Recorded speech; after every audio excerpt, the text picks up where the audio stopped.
we're gonna do the Herald today.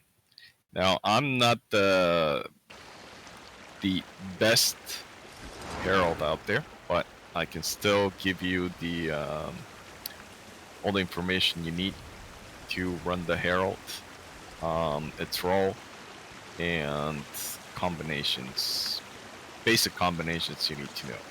Like all other classes, there's things that depend on situations, so it's not a single rotation that can be used in every single situation, but there is a couple of things that are pretty standard.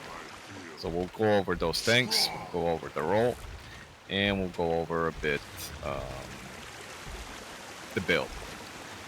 The Herald is pretty straightforward. It brings utility, and it brings damage. The role for the Herald is twofold in terms of damage. First, we have a range spike at 1200 distance, so that is the longest range spike that can be achieved in a organized squad manner. There's a few possibilities for 1500 range, however, they're not. They cannot generate a big enough spike to be useful, and therefore they're not used. So the longest range spike is 1200, and that's basically the Revenant. There's other classes that can complement the Revenant in that respect, but that it's its main role at a distant exchange. Additionally, when we get into melee, then it can add a lot of damage locally, but it also adds a lot of utility through roads, through boons it generates, through damage reduction. These are all very important for a successful melee push and melee engagement. Oh, there we go. My bad. The weapons that the Herald uses is hammer and sword. The two stance that you're going to use is the Dwarf stance and Dragon stance. Let me try and see if I can ping the actual build. If I remember how. Maybe. Control left click. Control left click. Okay.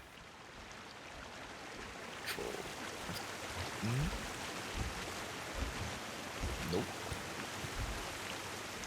This maybe? Nope. This, nope.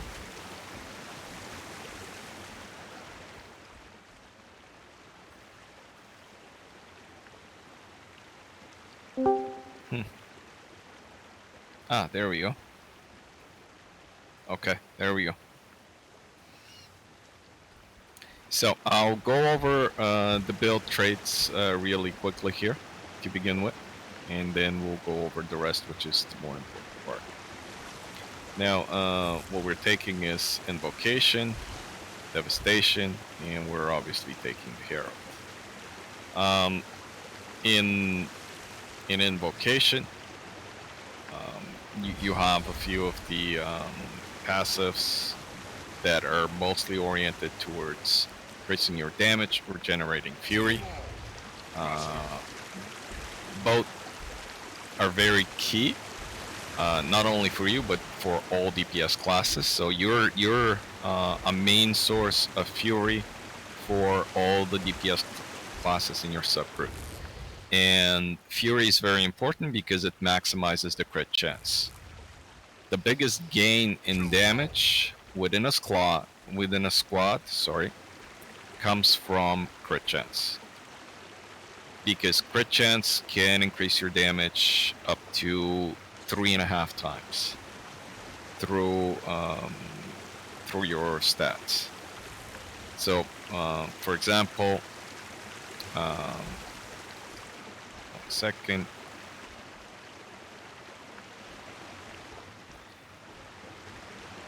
For example, you have 1500 ferocity or whatever, that increases your critical damage by 230, 240, 250%. That means that when you crit, you're doing 3.5 times the damage. That is the largest possible damage increase. So Fury becomes a very important skill, and that is why we're taking the invocation trait line. Now on the first one, there's a couple of choices, possible choices.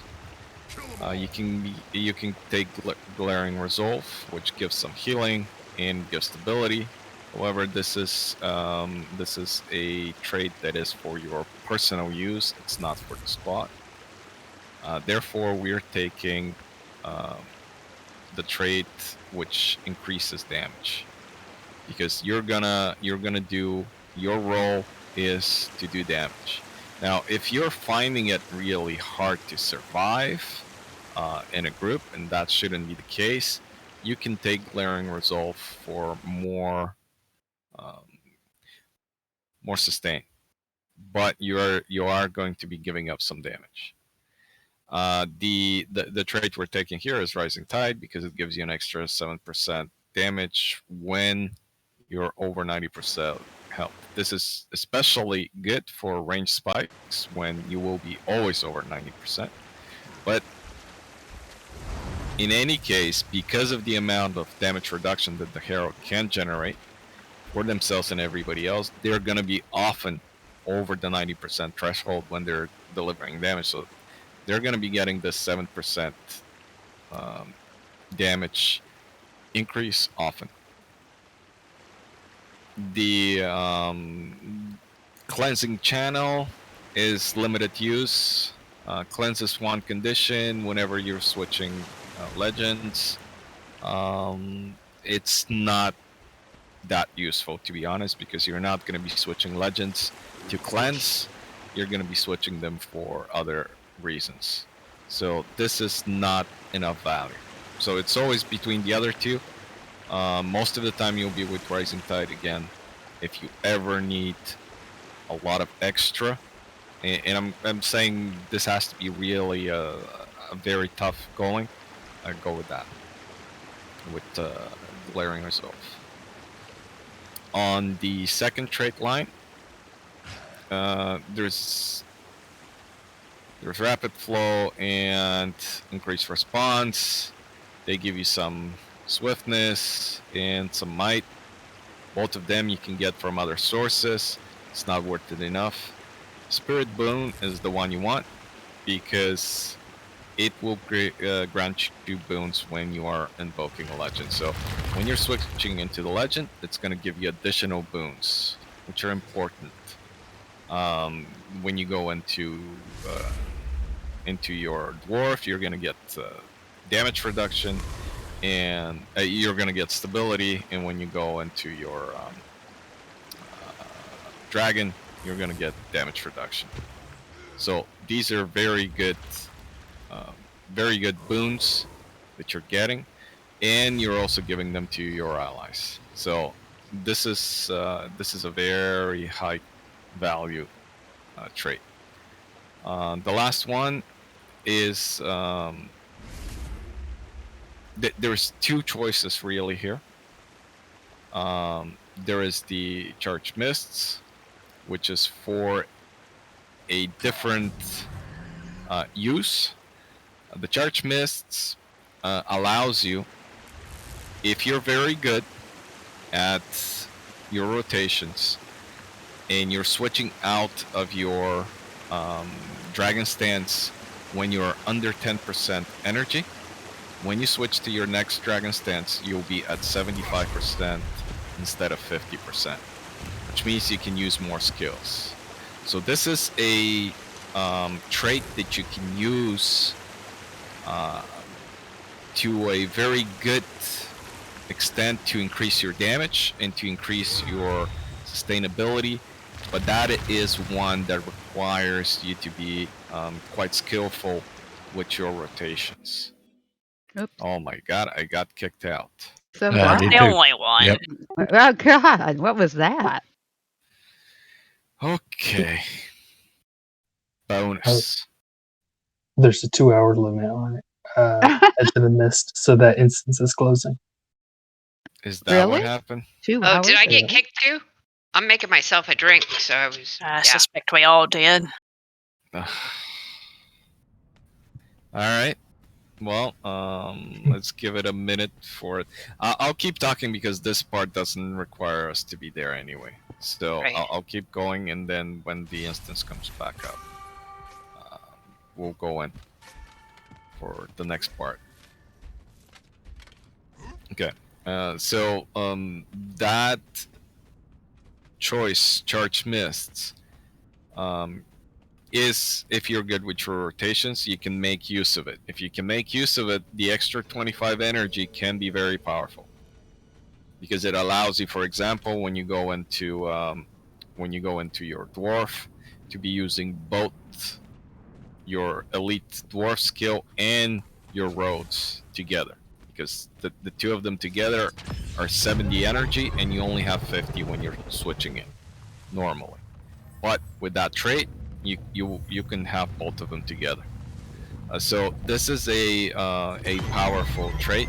However, again, it requires very skillful use of your rotations, because if you change when you're at 11%, for example, then you don't get the extra 25.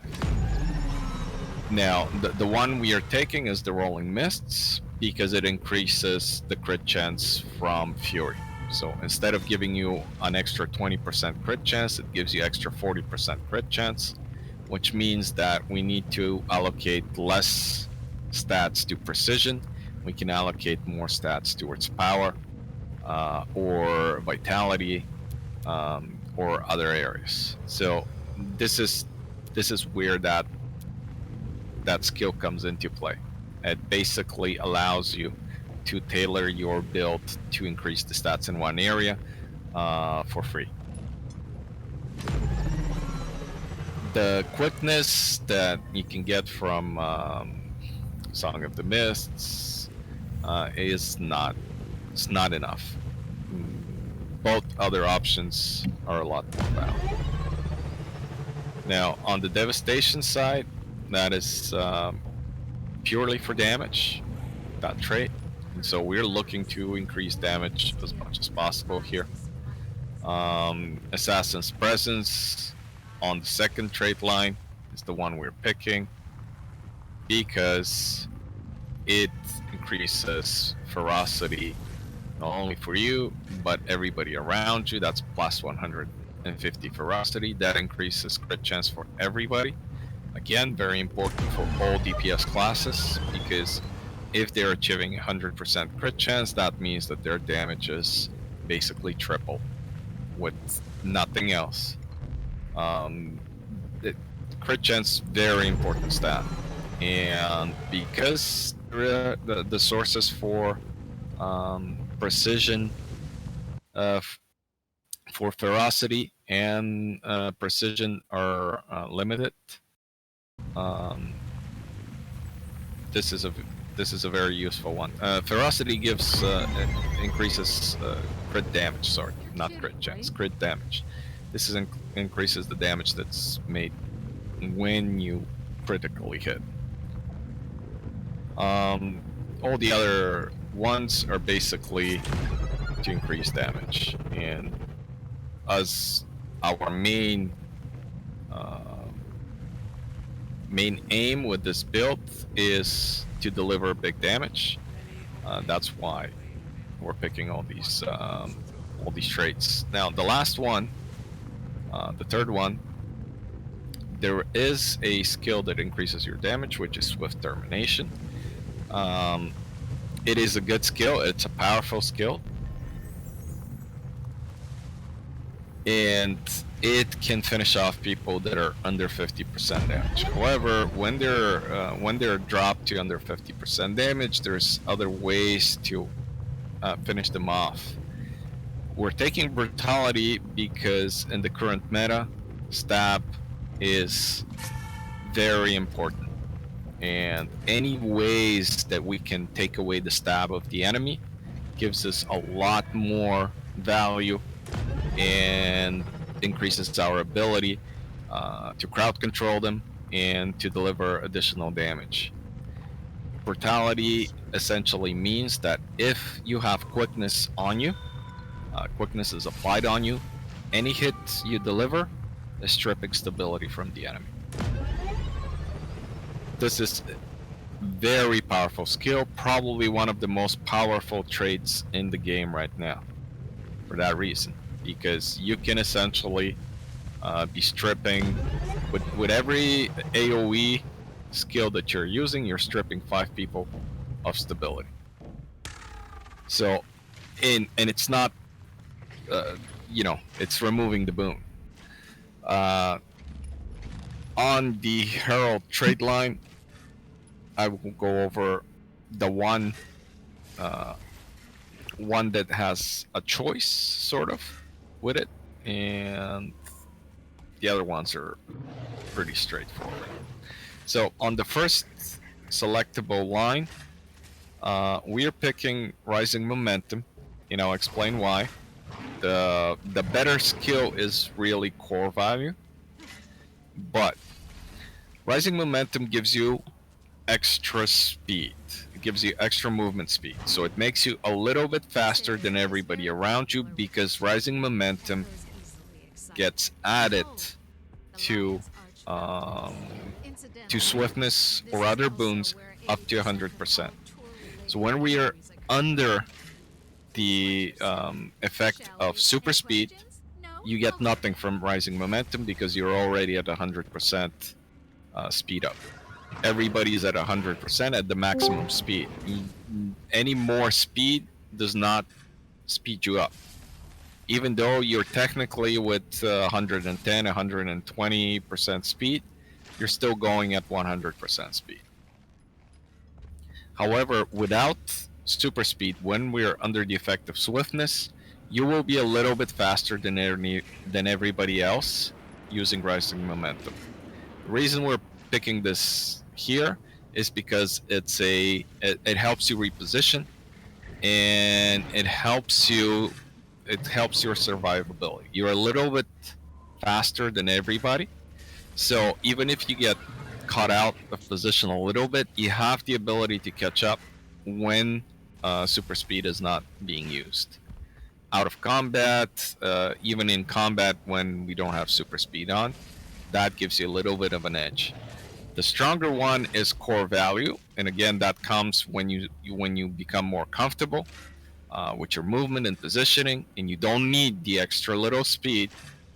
Then you can switch to core value, because it gives you additional. It enhances the boons on your Facet of Nature, which I'll go over in a second.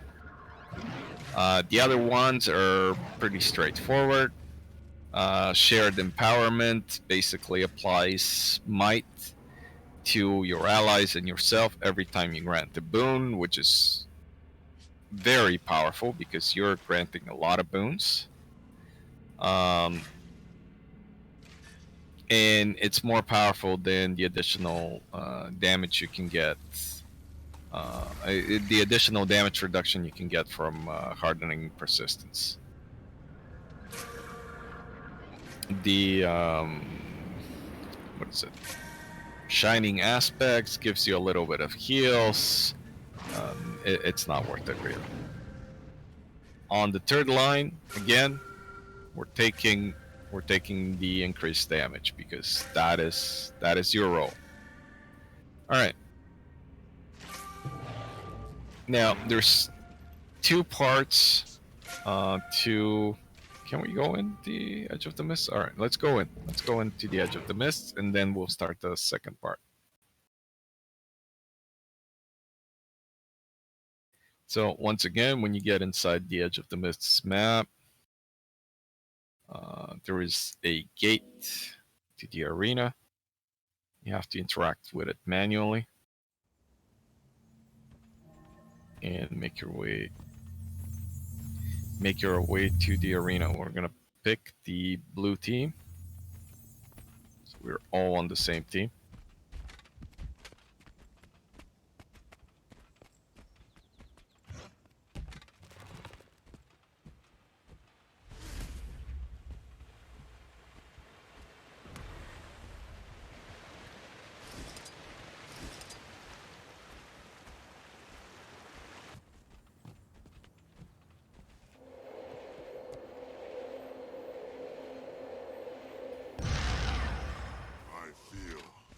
Strong. What?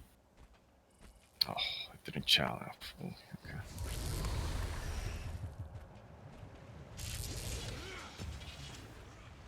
All right, there we go. All right, come to the edge of the Mists arena, please.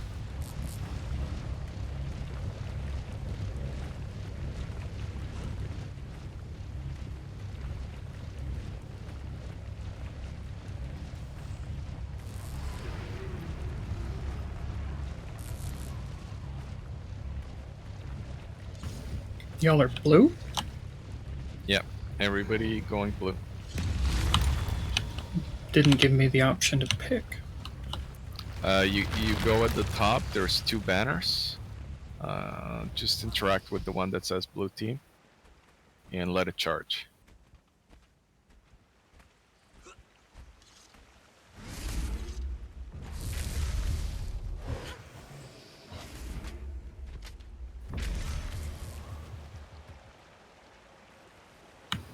I'm feeling really dumb. I don't understand what you mean by top. Top of what? Where are you right now? I'm at the green spawn, and it just dumped me in here. Okay, at the green spawn, you should see a marker in front of the gate. Interact with the gate. It will teleport you. Gate to the Mists Arena. Yes. Okay. So you jump off the pillars there, you come across the bridge, and when you get to the arena, it will teleport you next to the banners, and you interact with the one for blue team.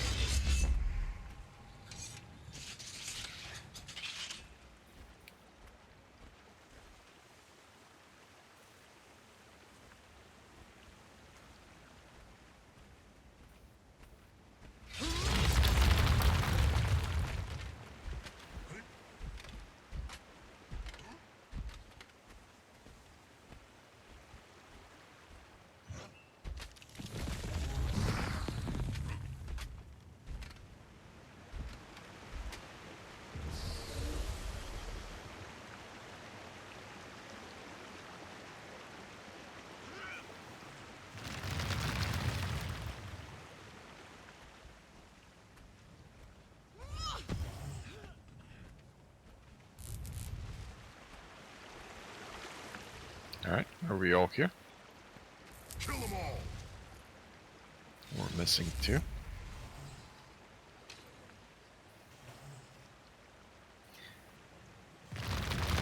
Alright. So we're gonna go over the weapons and the skills now. And this is the more key part.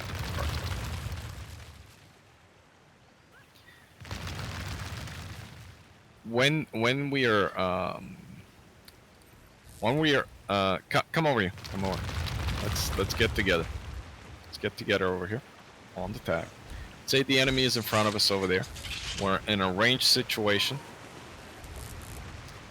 We might be exchanging range spikes. Might be baiting their spike, whatnot. We're not pushing in. We're not engaging into a melee fight. It's not a hard fight. In that situation, you should be in your dragon stance and on your hammer. Your hammer is your ranged weapon. Your sword is when you go melee. So you have in dragon stance, you have a bunch of facets. Each of them can give you some boons when activated. So the first thing you're doing, you're activating some of those facets. Now, there's good boons coming from a lot of them, but because you have a limit to the amount of upkeep you can have, you cannot activate all of them together. So if you activate all of them together, for example, you can see your energy starts to go down. In addition to the facets, you have the Facet of Nature, which is not on your utility line. It's your F key. You can activate that as well, and that drains as well. So we have to make some choices of what we want activated, because otherwise we run out of energy and all of it is gone. For that reason, we need to pick what's the highest value for us. Swiftness, that can be applied by the Guardians pretty much 100% upkeep. It can be stacked up. There's no need for us to be generating swiftness. So we don't need to have the Facet of Elements activated while we're not engaging the enemy. Facet of Strength, it's a good one. It applies might. However, again, out of combat and even in range combat, the Guardians should be applying enough might that in addition with the might you generate because every time you give a boon, you also apply might. The two together should be getting might high enough for the squad that you don't need to have that one activated either. So these two are good. However, they're not necessary to have activated. The one that we really want activated is the Facet of Darkness, because that one grants Fury. So activate the Facet of Darkness, just leave it activated. That means 100% upkeep on Fury for everybody in your sub squad. That is very key, because that increases crit chance for everybody. That is probably the most important boon that you generate as a Herald. In addition, you can have the Facet of Light activated, which applies some regen. It is pretty good, depending on stats. You can output quite a bit of passive healing with it. However, it's not absolutely necessary to have it. You can pop it whenever we're going in closer for an engagement. Usually you would have it popped when you're coming back to Dragon, when we're in melee range, because the heal skill afterwards, the Infuse Light, when you consume the Facet, essentially takes all damage on you and turns it into healing. It is the same as the Berserker skill, which turns damage into healing. So this is your oh shit healing skill. You're about to be killed. You got separated, whatnot. This is your skill. It buys you 3 seconds in which, no matter how much damage is placed on you, you're not gonna die and you're gonna come out of it with 100% health. So keep that in mind. Under normal circumstances, we don't necessarily need it activated because of the Facet of Nature. Facet of Nature can be activated again, and that's what we want. And we want it activated for a specific reason, and that is that it increases the duration of boons on allies. So all the boons that are applied to the allies get a 2-second increase. That is important because it increases the amount of might that you generate, and it also increases the might that the Firebrand applies with the Empower. It lasts a little bit longer. All other boons last a little bit longer. It's a powerful. It's only 2 seconds, but it is powerful, especially when going into combat. Now, when we have those three activated, Facet of Light, Facet of Darkness, and the Facet of Nature, our energy is zeroed. It's not positive, it's not negative. And that's fine when we're out of combat. However, when we want to do a range spike, it means that as we consume energy, it's not going to regenerate.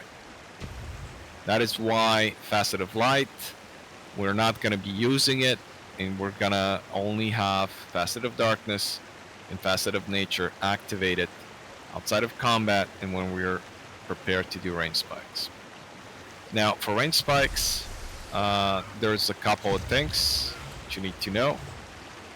You're only going to be in Hammer for range spikes, and your main range spike skill is Hammer 2.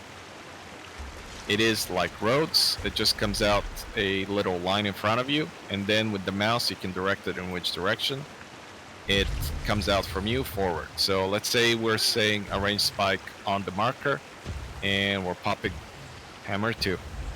That's your main skill. Now, if we have the time for it, we don't expect too much pressure, we can use Hammer 3 on top of it as well. Just this skill sends you forward, and then you come back. What you need to know, keep in mind, is that it has a 1.25 seconds channel time during which you're frozen in space. So when you use Hammer 3, you cannot move for the next 1.25 seconds. Hammer 2, Hammer 3 is a good combination if you're very quick in repositioning yourself right after. Generally though, you're going to be doing Hammer 2 only, and you're going to be avoiding Hammer 3. After Hammer 2, you're doing, you can be doing Hammer 5 as well. Hammer 5 is a channel skill, but you can move. So you can channel it, and it's going to still hit where you dropped it, but you can move off afterwards. So that's what you want to do. It's Hammer 2, Hammer 5, and you're moving right away. Hammer 5 is still channeling, it's going to hit. And you're good. And your your energy is going to be recovering a little bit slow, but it's still recovering. So you can do additional range spikes afterwards. Now, when we're going into melee, then we're switching into Dwarf stance. With switching into Dwarf stance, we're also switching into sword, because that's going to be our melee weapon. In both cases, on hammer and on sword, your number 1 skill should be on auto attack. Auto attack should be activated so that you're always using it. It's not consuming any energy for you. So just have it activated. I believe it was, what was it? Alt left click to activate it? Or was it control? It's alt right click. Alt right click, there we go. So alt right click on the skill. And No, it's control. It's control right click. There we go. control right click. That way, it is always hitting.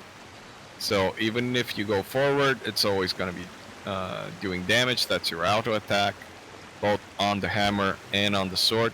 It's not consuming any energy, so you do not lose anything. And it brings not only damage, but vulnerability in the case of the sword. Now, the one key you have to look out for in sword is your sword 3. Do not use that. It's a single target skill, and it's gonna send you flying to the enemy. Whatever target it is, it's gonna send you flying to them. And not only that, you'll be following that enemy around. So it will separate you from the squad, and it's a problematic skill. If you're gonna kill them with that skill, you can use it. If you think you can, you're gonna bring down the target with it. Otherwise, don't use it.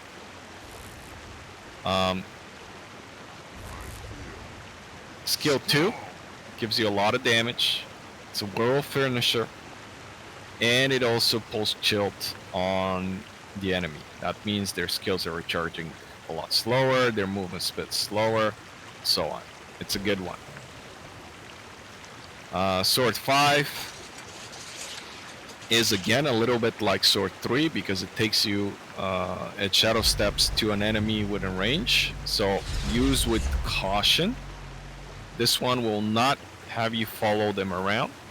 It is a good skill to use to pop before we engage because it can generate fury if fury is needed. So if we're approaching the enemy and for whatever reason we got stripped or whatnot, there isn't enough fury, you can pop this because you don't need a target to pop it. You can pop it without a target. Just make sure you don't have a target because it will teleport you to it. Or if the target's out of range, then you can still pop it, just to generate that fury. In general, though, it's very limited situational use. Like in the middle of a fight, like we're right on top of each other, and the enemy's right in front of you, and then you can just pop it because you'll be hitting him right there. You'll do the damage, you'll generate the fury, and you'll be fine. But normally, 3 and 5, you're not going to be using much. Now, 4 is the powerful one, right?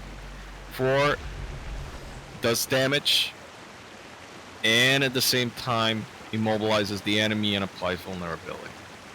It is in a sort of cone in front of you, just the way the Firebrand mantras work. So this is on engage. When we're engaging, enemy's right here, we're right on top of them. This is when you pop it. Just waiting for it to charge. So you pop it on top of them, and it's gonna do a lot of damage. On your utility bar, the Soothing Stone is your healing skill. It also gives you resolution, which lowers the amount of damage for Condi, and it clears 5 Condis. This is a very powerful skill, and you're saving it for a critical moment. Normally, you don't use that. It has quite large cooldown, so that is in a situation where healing is needed.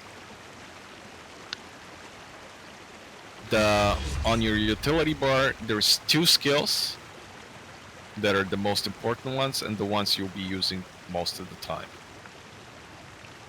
This is your roads. This is what they look like. Extremely powerful skill.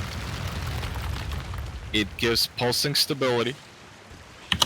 So on engagement, as we're approaching, we're taking damage, stability might get stripped, whatnot.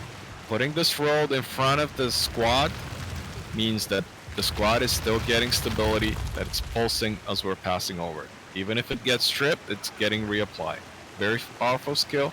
At the same time, it's doing, it's applying weakness to the enemy, and essentially, and it does damage. It's a combo field, so that it can be comboed. Extremely large combo field because it goes out very far. 900 range. That's quite a long time. So this is a very powerful skill. It does take 30 energy, however. So it needs to be used correctly. For example, if the enemy is at the marker and we're doing a push, we're not dropping the roads here, because they're gone by the time we reach them, right? That's not what we needed. We need it later. Okay? So we're doing a push, and we're applying the roads here.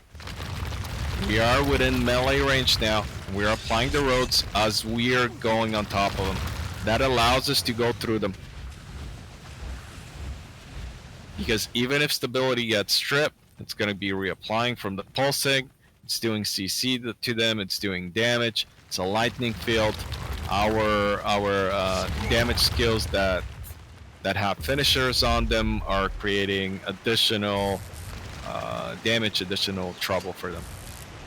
Very powerful skill. The second one, this one is a little bit more situational, and this is where the skill for additional energy comes into play. Again, as I said, when you get comfortable to be able to rotate your skills very well so that you switch legendaries under 10%, you can go to that skill, is your Rise of the Great Dwarf.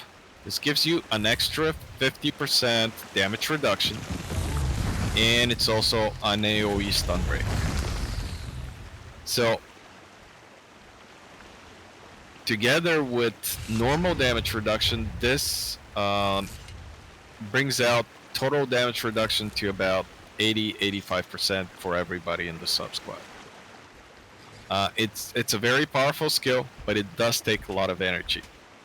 So against a enemy, for example, enemy Zerg that has a very heavy bomb on approach, we might want to pop this instead of roads, and then use our dodges to avoid being caught by more damage, because this will slow down any amount of damage they apply.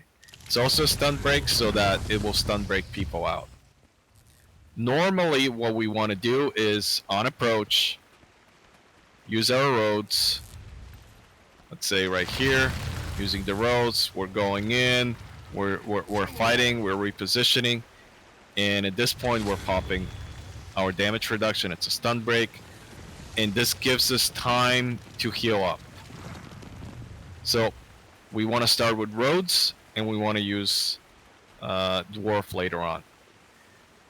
If you have the energy, and we don't need the Dwarf, or we don't need additional roads, you're going to be using a lot whenever you're in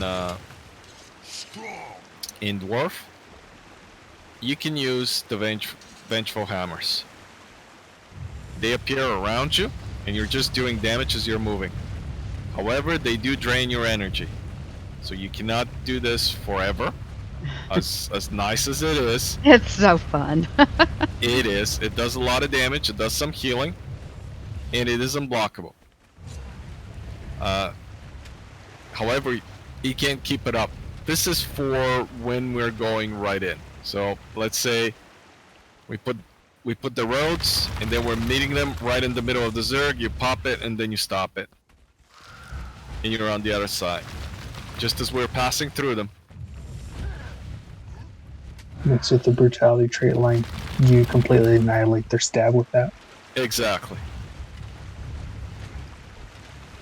So again, for example, we're right here, we're empowered, we have quickness, we're popping roads, we're on top of them, you pop it for 2 seconds, you stop it, and then you can also pop the forced engagement. For this one, you need a target. So essentially, if there is a target in front of you, you pop it. It will chain the target plus people around it. If they have stability, it's gonna strip stability. If they don't, you're gonna pull them around. You're gonna taunt them, slow them down. Taunted enemies will come towards you no matter which way the tag is going, and they'll do less damage to you. So it's very powerful. In addition to that, you're taking less damage. Still, that is not your main ones. The main one is roads, and then Vengeful Hammers. But Vengeful Hammers used strategically.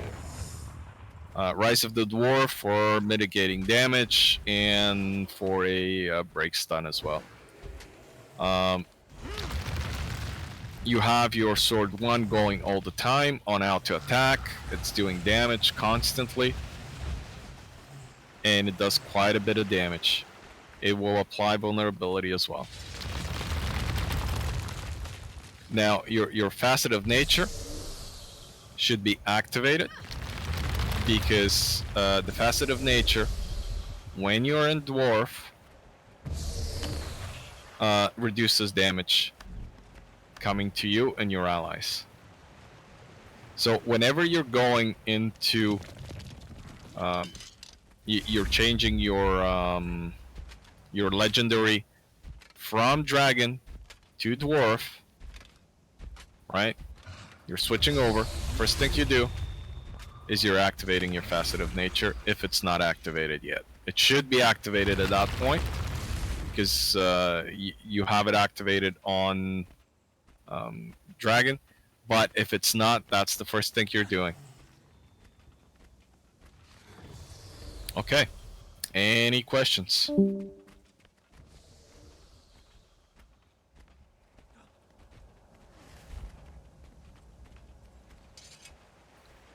No questions? Well, I guess once you go into dwarf, even though you have some limited time with your boon duration, how long do you really want to stay in dwarf and not get back to dragon stance? Well, generally you're staying until your energy goes down. Once your energy goes down, you're switching back. But that does not mean you're using roads, because roads is 30 and you're down to 20 and you're switching right back. You still have 10 seconds in which to switch back. So during those 10 seconds, you're going to use up your energy as much as you can, and then you're switching back. Because you have the time limit too as well. You tend to want to be, whenever you're in melee, you want to be in dwarf. Dwarf. As much as possible. Because of the additional damage reduction from your Facet of Nature. And you can pop that for extra stability in a very tight bind, right? If you pop it, it applies 3 stacks of stability for a short period of time. And of course, it also applies might, because every time you apply boon, you apply might as well. But that is only as a last resort, because that damage reduction it gives, it's a lot more valuable. Yeah. So you're using the roads, you're using Vengeful Hammers, and you're using, say, Great Dwarf. Or if you do not use Great Dwarf, you might use rolls a second time, and then you're switching over. That's generally what happens. Right. You're popping in there Sword 4. You're popping in there Sword 2. But they take not that much energy, so yeah. Those are the skills you're using, and then you're back in, and as you come in, then you're reactivating your Fury. You might activate at that point your Facet of Light, and you activate your Facet of Nature, because we're still in melee range. That way you have your Infuse Light healing skill available, which is your oh shit skill.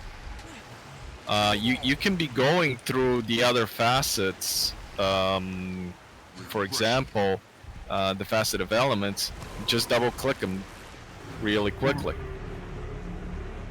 Right?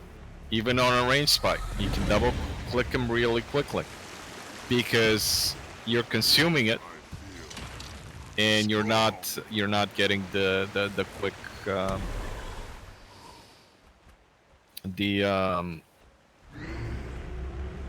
drain on your energy. Now the Facet of Elements, usually you're not going to be doing it on a range spike, because the range is only 600. However, if we're in close and we're still sort of melee or half melee range, and you're coming back into your dragon stance, you can quickly consume it and just drop it on top of them and keep moving.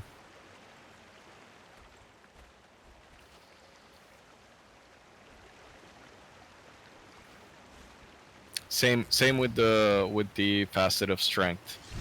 You can quickly consume it just for that extra damage burst you can get out of it. But most of the time, it's not going to be used.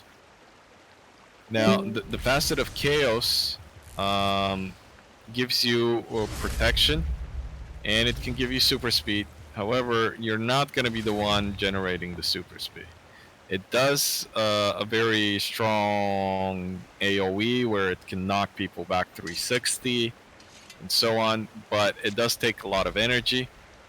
And because it drains 5 energy at a time, you can't really activate it and keep it. It will just drain your energy. So it is always going to be double clicked. It still takes up a lot of energy though. So whenever you use it, it's going to be a quick double click use to get the super speed most of the time. On occasion to launch people. Be careful though, if you're using it to launch people, make sure it's not in a situation where we're trying to pull them in. So for example, we're using a pull here and we're running into them and we're delivering a big bomb. If you pop it then, you just send them flying in all directions and out of our damage bomb. So keep that in mind. But on a bridge, for example, if we're at hills on that bridge, we strip their stability and we're in the middle of them, pop it and send them flying off the sides to their death down below. So it's a situation of one.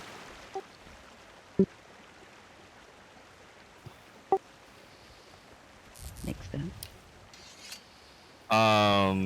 Well, I just put in some swords right now. What there is a build that we have in the on the Discord. It's both in the public area and in the guild area. What we're using right now is a very sustain-oriented build. So everything is Marauders. Just so that us people are getting used to it, getting comfortable with the build. It has a lot of sustain and a lot of strength. Damage suffers because of it. However, normally what you want to do is, as you get more comfortable, start switching out those Marauder pieces for Berserker pieces. And eventually, when you get really good, you can start adding assassin pieces in there to maximize damage. Yes. When you're in Dragon, you're in Hammer. When you're in Dwarf, you're in Swords.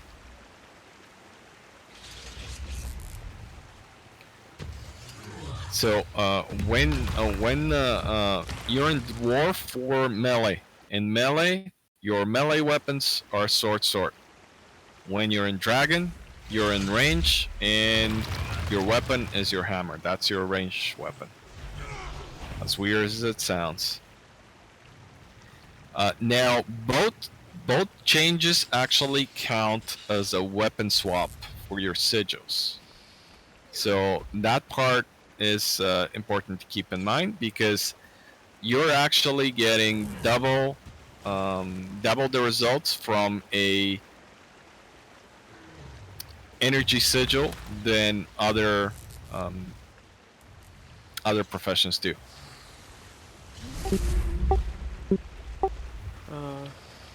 When you send people flying, can they glide down within their own territory?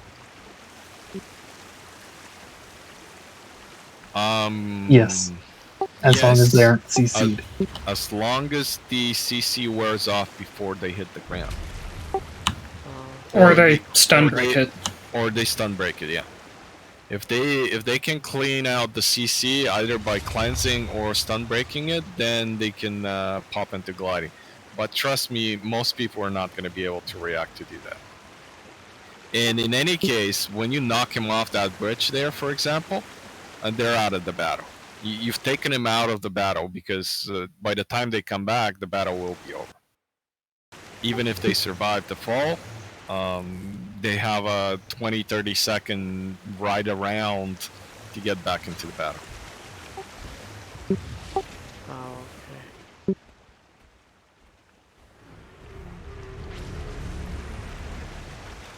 All right. Any other questions?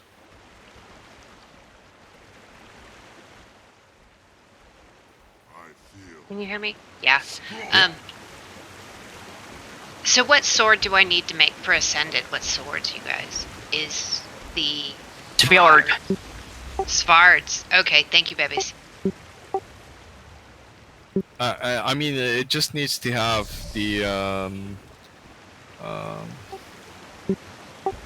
you what can. was it? Stats. You can. The Marauder Marauders. stats? Yeah, the Or Marauder you can go stats. with Berserker. Again, we've gone extremely Yeah, but, you know, my on the main is side my Guardian. of sustain to begin with. So we've gone with air on the side of sustain to begin with. And as people are getting more comfortable, we're going to move to a more optimal build. All Marauders is not the optimal build. Right, I understand that, but my main is my Guardian. So this one won't be played as much. So I figure I'll put Marauders on her. Okay, yeah. And that way, better safe than sorry. She'll have a little bit more sustainability. Yeah. If you're in full Berserkers on a revenue, you'll have 17,000 health full, which is right more now than I've got, stage right now. Right now I've got over 18,000. I don't know what the hell I got. To be honest, I don't have all this character.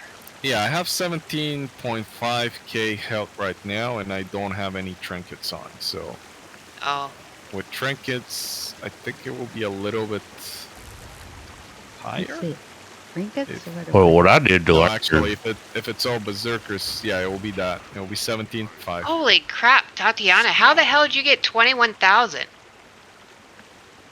Well, if it's all Marauder, I'm at Marauder. Oh, okay. Yeah, I definitely need to go to Marauders. And now you have to understand that you have access to all of this damage reduction, right? The Vengeful Hammers gives you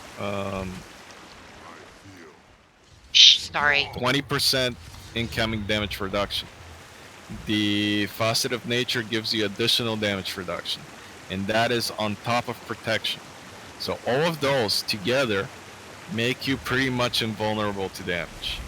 Of course, you can't stay in Vengeful Hammers for too long. But even without Vengeful Hammers, you know, and Dwarf, you still are pretty well off in terms of damage. So it becomes to getting used to using the skills at the right moments in the right situation.